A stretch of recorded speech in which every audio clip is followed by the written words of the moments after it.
Hello champs, I hope you all are doing great और आपकी तैयारी बहुत अच्छी चल रही है। इस वीडियो में मैं आपके साथ डिस्कस कर रही हूँ 20 most important MCQs from analysis of financial statements. तो चलो जल्दी से स्टार्ट करते हैं। All right. So the first question is a set of financial statements as per section 2 subsection 40 of the Companies Act 2013 does not include. तो section 2 subsection 40 of the companies act बताता है कि एक कंपनी की financial statements में क्या क्या आता है। Of course the balance sheet which is also called the position statement, then profit and loss account which is SPL, statement of profit and loss या फिर income statement, notes to accounts और cash flow statement. तभी तो जब आपने project बनाया था तो ये सारी चीजें आपको ऑनलाइन मिल गई थी, क्योंकि ये पब्लिक फाइनेंशियल स्टेटमेंट्स है। तो इसमें रेशो एनालिसिस इसका पार्ट नहीं है।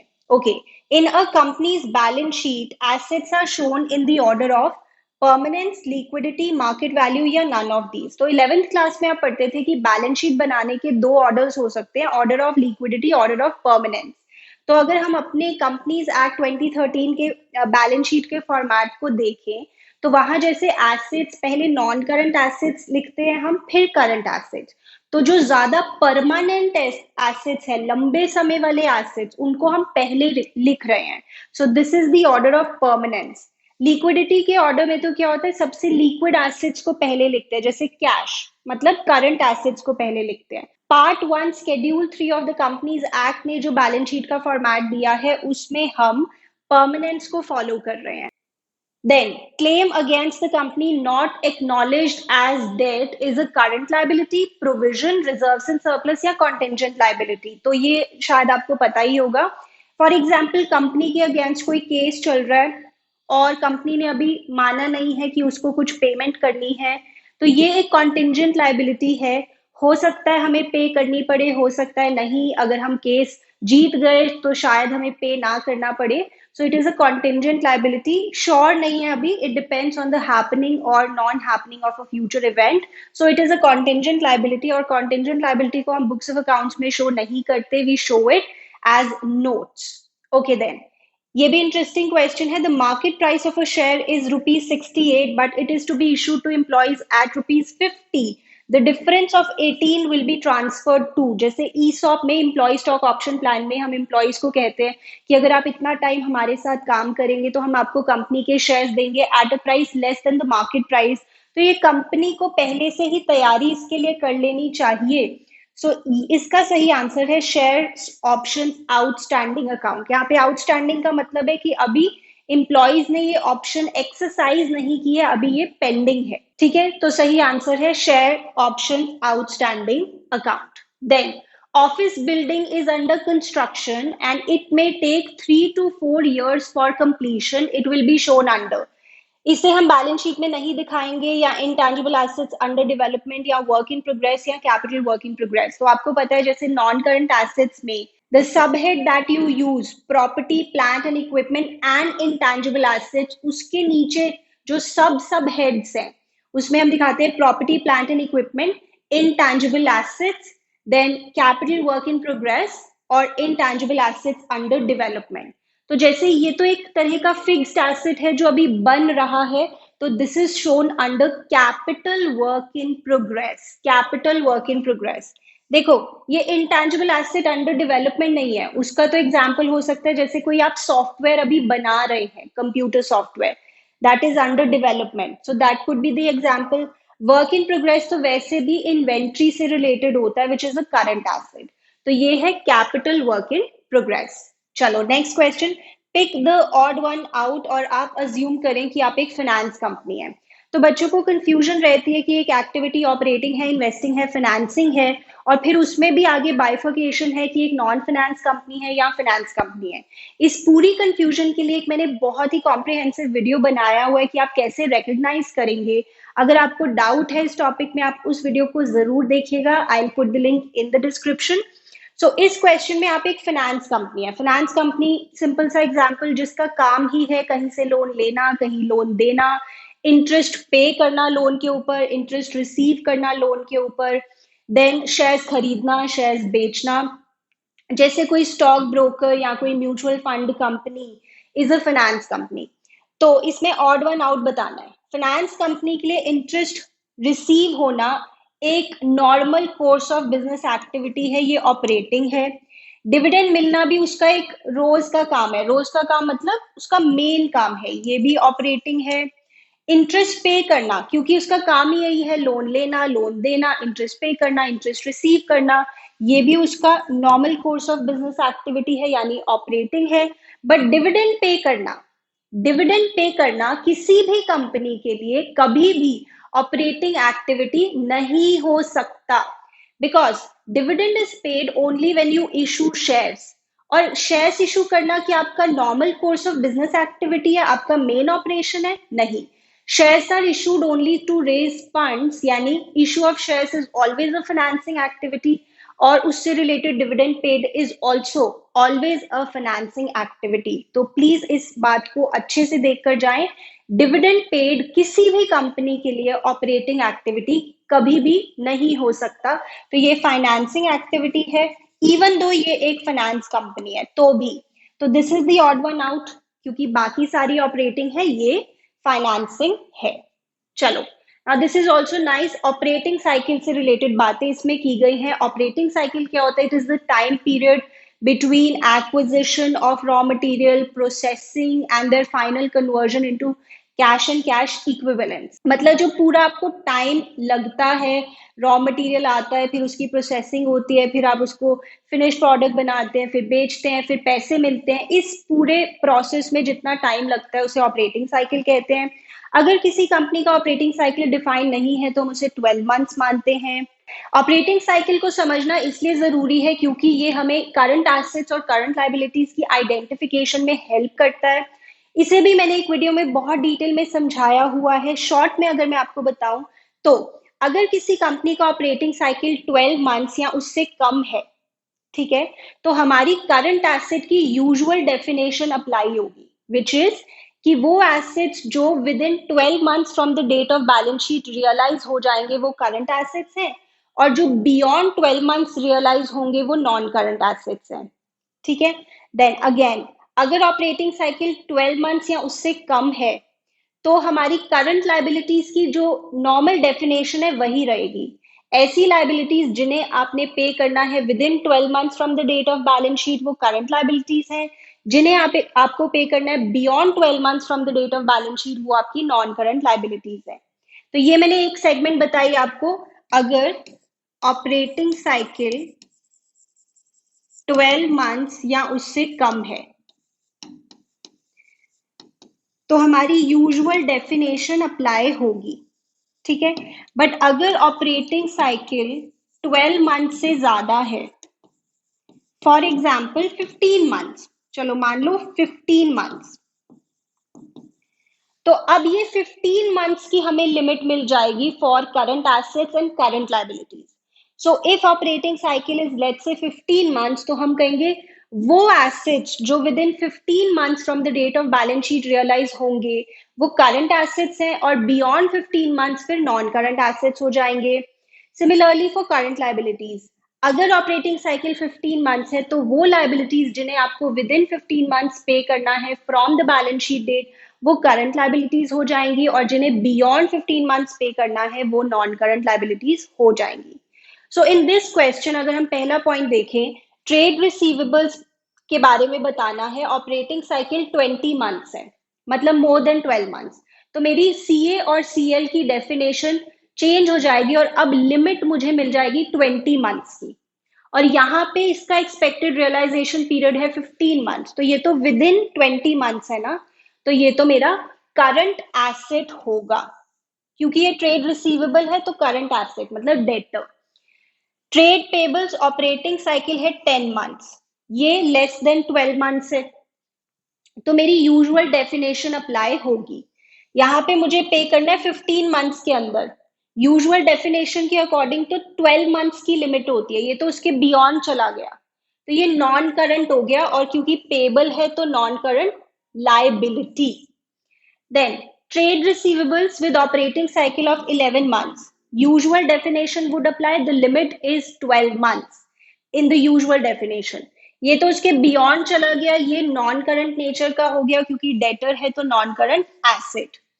Then operating cycle 18 months, more than 12 months, तो अब लिमिट 18 मंथ्स हो गई और इसका टाइम है 15 मंथ्स, तो ये विद इन द लिमिट है, ये करंट नेचर का हुआ और क्योंकि पेबल है तो current liability.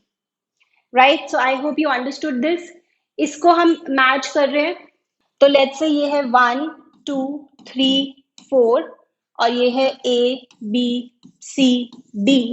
So 1 is matched to D, 2 is matched to C, 3 is matched to A and 4 is matched to B. So this is the correct answer.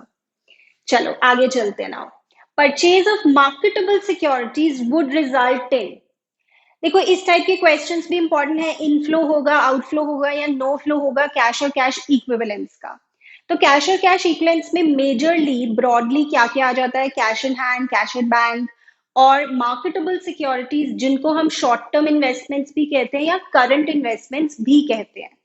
ठीक है, तो देखो अगर आपने मार्केटेबल सिक्योरिटीज खरीदी है तो आपकी मार्केटेबल सिक्योरिटीज बढ़ेंगी और आपका कैश कम होगा, बट ये दोनों ही कैश एंड कैश इक्विवेलेंस के पार्ट है।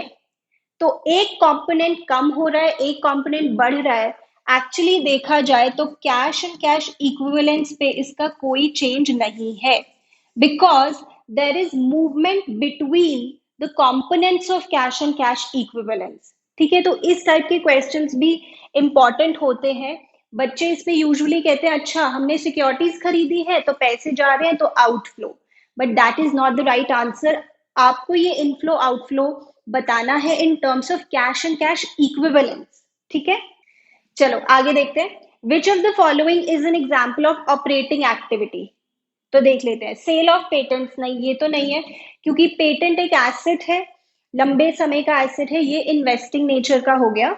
Interest received by a financing company, yes finance company का काम ही यही है, लोन लेना, लोन देना, लोन के ऊपर इंटरेस्ट पे करना, लोन के ऊपर इंटरेस्ट रिसीव करना। So yes this is operating, but आगे भी पढ़ लेते हैं। इशू ऑफ शेयर्स ऑपरेटिंग नहीं हो सकता, हमेशा फाइनेंसिंग होगा। Dividend paid by a financing company, अभी मैंने आपको बताया था कि डिविडेंड पेड भी कभी भी ऑपरेटिंग हो ही नहीं सकता, ये भी हमेशा फाइनेंसिंग ही होगा। So correct answer is interest received on securities by a finance company. चलो pick the odd one out, simple question है। यहाँ पर cash in hand, certificate of deposit, cash credit, commercial paper में से ऑड वन है cash credit because this is like short term borrowings. बाकी सारे cash and cash equivalence है, बाकी सारे कैश एंड कैश इक्विवेलेंस है। तो देखो कैश और कैश इक्विवेलेंस की डेफिनेशन भी पढ़ के जाना। कैश इक्विवेलेंस की डेफिनेशन अलग है, कैश की अलग है। कैश इक्विवेलेंस की क्या डेफिनेशन है? These are short term highly liquid investments which are readily convertible into a known amount of cash and there is an insignificant risk of changing value. और जो कैश है उसमें आता है कैश इन हैंड और demand deposits with banks. ठीक है, so इसमें cash credit is the odd one out because ये शॉर्ट टर्म बोरोइंग है, बाकी कैश एंड कैश इक्विवेलेंस का पार्ट है। Commercial paper, certificate of deposit, ये सब शॉर्ट पीरियड के लिए होते हैं और 3 मंथ्स का लिमिट हम देखते हैं कैश इक्विवेलेंस को आइडेंटिफाई करने के लिए। Then while calculating operating profit before working capital changes which of the following will be added to the net profit। तो जैसे कैश फ्लो स्टेटमेंट में आप स्टार्ट करते हैं from net profit before tax and extraordinary items और उसको निकालने के लिए आप एक अलग से छोटी सी वर्किंग बनाते हैं, फिर इसमें net profit before tax and extraordinary items में आप कुछ चीजें प्लस या माइनस करते हैं and that is adjustment for non cash and non operating items. कुछ चीजें प्लस या माइनस करते हो डिपेंडिंग ऑन द नेचर। तो रेंट रिसीव तो माइनस करते हो, ये एक इन्वेस्टिंग एक्टिविटी है, माइनस करते हो। Gain on sale of asset भी माइनस करते हो। The correct answer is increase in provision for doubtful dates. मान लीजिए प्रोविजन बढ़ रहा है डाउटफुल डेट्स पे, जैसे पिछले साल अगर 5 लाख था और इस साल 6 लाख हो गया, तो ये जो इंक्रीज है this is kind of non cash, क्योंकि प्रोविजन के लिए आप किसी को बाहर पैसा नहीं दे रहे हो। अगर आपने पैसे सेट असाइड किया है, प्रोविजन बनाया है, तो ये किसी को पैसे देकर नहीं आ रहे हो आप। तो ये एक नॉन कैश चीज है और इसे आप एडजस्ट करते हो। अगर इंक्रीज होता है तो आप प्लस करते हो, वही एडजस्टमेंट में under net profit before tax and extraordinary items. Decrease होता है तो माइनस करते हो। वैसे मैं आपको बता दूं, प्रोविजन फॉर डाउटफुल डेट्स के दो ट्रीटमेंट हो सकते हैं कैश फ्लो स्टेटमेंट में, उसमें से कोई भी एक आपको करना होता है। एक तो यही हो गया कि आप इसे एडजस्टमेंट में प्लस करेंगे where you are adjusting non cash and non operating items. दूसरा ट्रीटमेंट होता है कि आप इसे करंट लायबिलिटी की तरह ट्रीट करें, जैसे जहां बाकी सारी करंट लायबिलिटीज ट्रीट करते हो after calculating operating profit before working capital changes, उसके बाद आप करंट लायबिलिटीज को ट्रीट करते हो या करंट एसेट्स को, तो वहां पे इसको ट्रीट कर लो और ये होती है एक करंट लायबिलिटी। इसमें से कोई भी एक ट्रीटमेंट आप कर सकते हैं। इसका करेक्ट आंसर है increase in provision for doubtful debts. Then which of the following is not considered as cash equivalents? Short term deposits in bank, इसको हम अपना कैश इक्विवेलेंट ही मानेंगे। कमर्शियल पेपर भी कैश इक्विवेलेंट होता है, ट्रेजरी बिल भी। सही आंसर हो गया इन्वेस्टमेंट, क्योंकि डिफाइन नहीं है। अगर यहाँ लिखा होता शॉर्ट टर्म इन्वेस्टमेंट तो ये भी कैश इक्विवेलेंट हो जाता, या लिखा होता करंट इन्वेस्टमेंट तो भी हो जाता, बट कुछ नहीं लिखा, तो यहाँ पे हम इसको ऑड वन आउट मान रहे हैं कि ये हमारा कैश इक्विवेलेंट नहीं है, क्योंकि long term investments cash equivalent नहीं होती है। देन ये भी आप एक बार रिवाइज करके जाएंगे बच्चे। Types of financial statement analysis चार टाइप्स के होते हैं: external analysis, internal analysis, horizontal analysis और वर्टिकल एनालिसिस। जो आपने कंपनी का प्रोजेक्ट बनाया है, आपने पता क्या किया, एक्सटर्नल एनालिसिस किया है, क्योंकि आपके पास डिटेल्ड रिकॉर्ड्स नहीं थे कंपनी के, सिर्फ जो पब्लिक डॉक्यूमेंट्स थे वही थे। आप एक रिसर्च स्कॉलर हैं, आपने किया था external analysis. Internal analysis company के अंदर के लोग करते हैं। हॉरिजॉन्टल एनालिसिस को डायनेमिक एनालिसिस भी कहते हैं, या टाइम सीरीज एनालिसिस भी कहते हैं, या ट्रेंड एनालिसिस भी कहते हैं। इसमें हम दो या दो से ज्यादा पीरियड्स को स्टडी कर रहे होते हैं। वर्टिकल एनालिसिस को हम स्टैटिक एनालिसिस भी कहते हैं, क्रॉस सेक्शनल एनालिसिस भी कहते हैं, और यहाँ पे हम सिर्फ एक ही पीरियड को रिव्यू और एनालाइज कर रहे होते हैं। तो एक बार ये देखकर जाएंगे आप। Now this is also an interesting question. इसमें आपको फाइंड आउट करना है cash flow from operating activities. Vinod limited का एग्जाम्पल दिया हुआ है। So cash flow from operating activities के लिए जैसे हम स्टार्ट करेंगे अपना प्रॉफिट से, सरप्लस से, तो देखो पिछले साल के एंड में 2,90,000 के लॉसेस थे, इस साल के एंड में 2,10,000 के लॉसेस हैं। वैसे आप खुद ही समझ सकते हो, पिछले साल के एंड में 2,90,000 के लॉसेस थे, इस साल के एंड में 2,10,000 के लॉसेस हैं, यानी इस साल आपने प्रॉफिट कमाया होगा 80,000 का। समझ सकते हो। और वैसे भी आप ऐसे भी देख सकते हो, closing surplus minus opening surplus करके आप निकालते हो ना profit earned during the year. तो क्लोजिंग है नेगेटिव में 2,10,000 और ओपनिंग भी है नेगेटिव में 2,90,000। तो यहाँ पे नेगेटिव नेगेटिव प्लस, तो माइनस 2,10,000 प्लस 2,90,000, तो ये आ जाएगा 80। This is profit earned during the year. इसमें अब आप एडजस्ट करेंगे। तो देखो उसके बाद mastheads and publishing titles. Let me tell you, ये इनटैंजिबल एसेट्स होते हैं, जैसे गुडविल, ट्रेडमार्क, कॉपीराइट। न्यूज़पेपर का जो टाइटल होता है, जो हेडिंग होती है, वो मास्ट हेड्स होते हैं। और पब्लिशिंग टाइटल्स जैसे आप समझ सकते हैं कॉपीराइट से कुछ रिलेटेड हो गया, तो ये इनटैंजिबल एसेट है।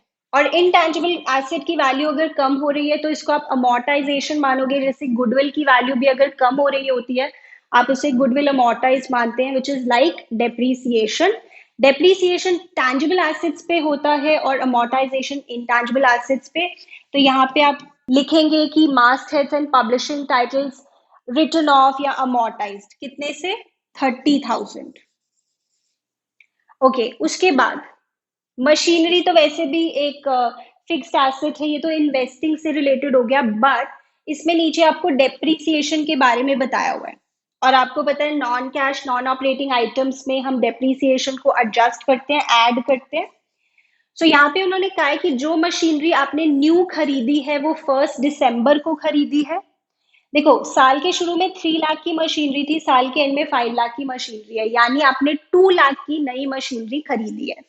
इफ आई टेल यू साल के शुरू में 3 लाख की मशीनरी है, साल के बीच में कहीं 1 दिसंबर को हमने 2 लाख की मशीनरी खरीदी है और एट द एंड हमारे पास टोटल 5 लाख की मशीन हो गई। तो 1 अप्रैल 20। ओके, अब डेप्रीसिएशन निकालनी है। तो ये जो 2 लाख की नई मशीनरी है ये तो आपकी चली 4 मंथ्स, तो इस पे 4 मंथ्स की डेप्रीसिएशन निकालो। 2 लाख पर at the rate of 12% for 4 months, so this is 8,000। और क्या ये बात खत्म हो गई डेप्रीसिएशन की? नहीं, पीछे से जो मशीनरी चलती आ रही है 3 लाख की, इस पे भी तो डेप्रीसिएशन लगेगी for the whole year. For the whole year ये 3 लाख की मशीनरी चली है, तो 3 लाख पर भी 12% आप कैलकुलेट करेंगे विच इज 36,000। ये भी हमारी डेप्रीसिएशन है, ये भी हमारी डेप्रीसिएशन है। बाकी देख लो और कोई चीज तो ऑपरेटिंग एक्टिविटी से रिलेटेड नहीं है यहाँ पे। नाउ बस इसको ऐड करो, 80,000 प्लस 30 1,10,000, 1,18,000 और 36 ये हो गया 1,54,000। So this is the correct answer, 1,54,000।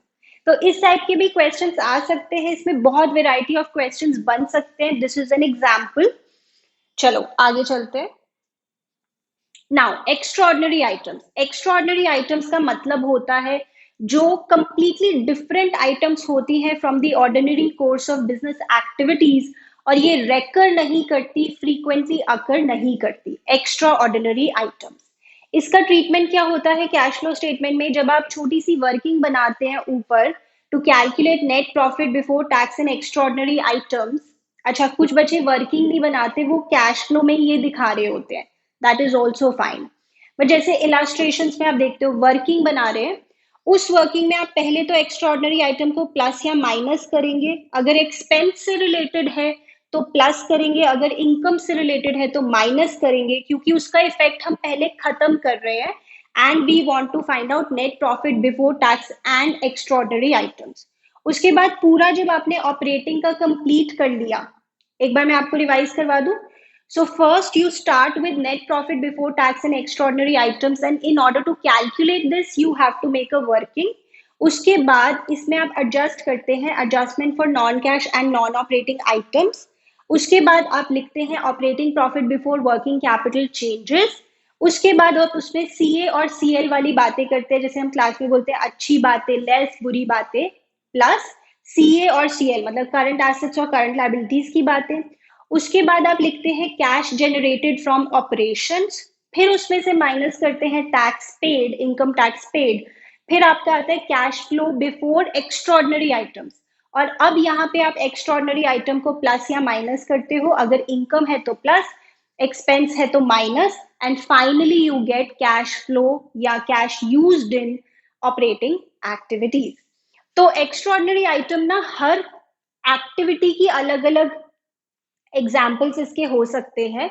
तो ऑपरेटिंग एक्टिविटी का एग्जाम्पल हो गया related to extraordinary item preliminary expenses, ये बार बार थोड़ी अकर होते हैं, ये तो कंपनी बनने से पहले के एक्सपेंसेस हैं। Then compensation paid to employees जिन्होंने वीआरएस ली है, वॉलंटरी रिटायरमेंट, ये भी कोई ordinary course of business activity नहीं है। इन्वेस्टिंग की एक्स्ट्रॉर्डनरी आइटम, आपका फिक्स्ड एसेट डैमेज हो गया अर्थक्वेक की वजह से और आपको क्लेम मिल रहा है इंश्योरेंस कंपनी से, क्योंकि फिक्स्ड एसेट एक इन्वेस्टिंग एक्टिविटी से रिलेटेड पॉइंट है, तो ये इन्वेस्टिंग एक्टिविटी की एक्स्ट्रॉर्डनरी आइटम है। अर्थक्वेक कोई रोज रोज तो आते नहीं है, आए भी ना। Then financing activities, buy back of shares, buying the own shares of the company, जैसे शेयर्स इशू करना एक फाइनेंसिंग एक्टिविटी है, शेयर्स को बाय बैक करना भी एक फाइनेंसिंग एक्टिविटी है, बट ये एक एक्स्ट्रॉर्डनरी आइटम है। ठीक है, so I have given you the examples. The next question, declaration of final dividend, ये मैंने कम्युनिटी पे भी पूछा था and some of you were a little confused. देखो अगर आपने डिविडेंड डिक्लेयर कर दिया, आपने बोल दिया है पब्लिक में कि हम डिविडेंड देंगे, तो कंपनीज एक्ट कहती है कि उसके 30 डेज के अंदर आपको डिविडेंड देना है, तो ये आउटफ्लो ही है। It is not subject to the approval of the share holders, because वो तो होता है प्रपोज डिविडेंड, पहले डायरेक्टर्स प्रपोज करते हैं, फिर शेयर होल्डर्स अप्रूव करते हैं, फिर डिक्लेयर होता है डिविडेंड। तो डिक्लेयर हो गया तो 30 डेज के अंदर पे करना है, दिस इज आउटफ्लो ओनली, क्योंकि ये तो बस आपको अब पे करना ही है। ठीक है, तो ये है। अगर इसकी जगह वैसे इंटरिम डिविडेंड होता, डिक्लेरेशन ऑफ इंटरिम डिविडेंड, तो भी सेम होता, विद इन 30 days पे करना है तो आउटफ्लो। देन कंपनी का ऑपरेटिंग साइकिल है 8 months। तो इसमें आपको पता है जब 12 month से कम होता है ऑपरेटिंग साइकिल तो हम यूजुअल डेफिनेशन लगाते हैं करंट एसेट और करंट लाइबिलिटी की। इसके पास अकाउंट्स रिसीवेबल्स हैं, यानी जैसे डेटर्स हैं, एसेट हो गया 1 लाख के, और उस 1 लाख में से 60,000 का मेच्योरिटी पीरियड है 11 months। तो आप इस इंफॉर्मेशन को कैसे दिखाएंगे? पहले तो देखो 1 लाख के डेटर्स हैं, इसमें से 60,000 का मेच्योरिटी पीरियड है 11 months, जो कि मेरे लिमिट के विद इन है। मेरी लिमिट क्या है यहाँ पे? 12 months, द यूजुअल डेफिनेशन। जो डेटर्स 12 months के अंदर अंदर पैसा दे देंगे वो करंट एसेट है एज पर दिस क्वेश्चन। बाकी 40,000 के बारे में कुछ नहीं लिखा, तो मान लो यूजुअल डेफिनेशन ही चलाओ ना फिर, कि ये भी 12 months के अंदर अंदर पैसा दे देंगे। वाई टू अज्यूम कि नहीं ये तो 12 months के बियॉन्ड पैसा देंगे? गो बाय द यूजुअल डेफिनेशन। तो ये दोनों ही हो जाएंगे करंट एसेट। तो आंसर हो गया 1 lakh is shown as current assets. ठीक है। Then the two basic measures of operational efficiency. वैसे मैं आपको बता दूं जो टर्नओवर रेशियोज होती हैं या परफॉर्मेंस रेशियोज या एक्टिविटी रेशियोज, वो सारी आपकी ऑपरेशनल एफिशिएंसी से रिलेटेड होती हैं। वो हमें बताती है कि हम अपने रिसोर्सेज को कितना एफिशिएंटली यूज कर रहे हैं। तो सिंपल आंसर हो गया यहाँ पे activity ratios, inventory turnover ratio and working capital turnover ratio. I hope आपने जो 3 न्यू रेशियोज ऐड हुई हैं वो भी रिवाइज कर ली हैं। Then according to which accounting standard proposed or final dividend is not to be accounted in the books of accounts unless it is declared by the shareholders। तो यहाँ पे वही बात आ गई कि पहले डायरेक्टर्स प्रपोज करते हैं डिविडेंड, फिर एनुअल जनरल मीटिंग में शेयर होल्डर्स उसे अप्रूव करते हैं, and if it is approved then it is declared and paid. ठीक है। बट अगर अभी डायरेक्टर्स ने सिर्फ डिविडेंड प्रपोज किया है, proposed dividend of the current year is a contingent liability. Why? Because अभी पता नहीं शेयर होल्डर्स इसे अप्रूव करेंगे या नहीं, पता नहीं पे करना है या नहीं, so it is a contingent liability. इसीलिए कैश फ्लो स्टेटमेंट में आप propose dividend of the current year का कोई भी ट्रीटमेंट नहीं करते। It is a contingent liability because it is subject to the approval of the share holders. अच्छा, एक और इंटरेस्टिंग बात मैं आपको बता दूं, जो शेयर होल्डर्स है ना वो इस डिविडेंड को इंक्रीज नहीं कर सकते एजीएम में, एनुअल जनरल मीटिंग में। सोच के देखो, अगर उनके पास ये पावर होती कि वो डिविडेंड इंक्रीज करेंगे फिर तो बहुत लड़ाई झगड़ा ही हो जाता एजीएम में। तो शेयर होल्डर्स इस डिविडेंड को इंक्रीज नहीं कर सकते, वो या तो इसे सेम रखेंगे या इसे डिक्रीज कर सकते हैं। Just for information I am saying. तो ये वाली बात कि proposed dividend of the current year is a contingent liability because it is subject to the approval of the shareholders. So ये बात हमें किसने बताई है? ये बात हमें बताई है अकाउंटिंग स्टैंडर्ड नंबर 4, जिसका नाम पता है क्या है? Contingencies and events occurring after the balance sheet date. हर अकाउंटिंग स्टैंडर्ड का एक नाम होता है। जैसे कैश फ्लो स्टेटमेंट हम बनाते हैं as per accounting standard 3 revised, accounting standard 26 भी आपको पता है जो आपकी पार्टनरशिप में गुडविल से रिलेटेड है, इंपॉर्टेंट है, और अकाउंटिंग स्टैंडर्ड 16 जो बोरोइंग कॉस्ट से रिलेटेड है, जो बताता है कि डिबेंचर्स पे जो लॉस या discount on issue of debentures है उसे आप राइट ऑफ करेंगे in the year in which debentures are issued, और उसके लिए आप सिक्योरिटीज प्रीमियम या एसपीएल को यूज करते हैं। ठीक है। So the answer is accounting standard 4 revised. Then read the following statements carefully. आपको ये बताना है कि इसमें से कौन सी करेक्ट है कौन सी नहीं।